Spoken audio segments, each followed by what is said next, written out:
My graduation to rock music just had to happen from Tamil film music. Well, it was not from Tamil film music. Tamil film music was always there.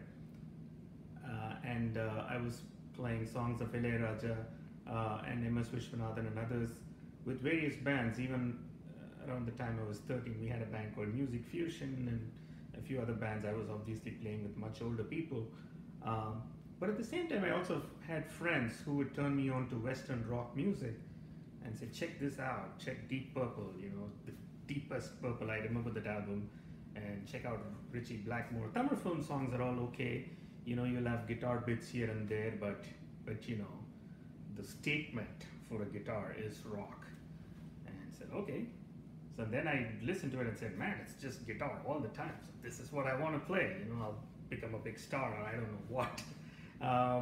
So yeah, Deep Purple I think did it for me. Also Led Zeppelin a little bit, Scorpions, and many more, Queen. Also around this time in India, MTV came in a big way and music videos started happening, and of course Michael Jackson's Thriller was a huge one. So I was also into Western pop too. I mean, I don't know what's the difference between pop, rock, R&B, like, you know, eventually they're all tied together. But let's say I was into pop music and guitar-based rock. I was getting into Dire Straits. I would play, like, I loved Mark Knopfler, David Gilmour of Pink Floyd, and of course the biggest influence was definitely Carlos Santana.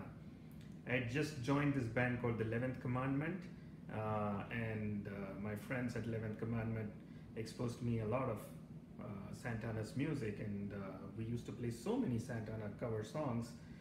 Also a few other bands, Whitesnake, you know, ton of all this rock and roll stuff.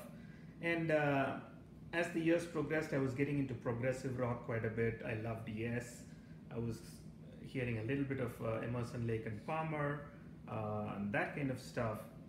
So it was, and by the time I got into college to IIT, the whole rock and roll world was exploding in my head, and Jimi Hendrix became this huge part of me as an influence.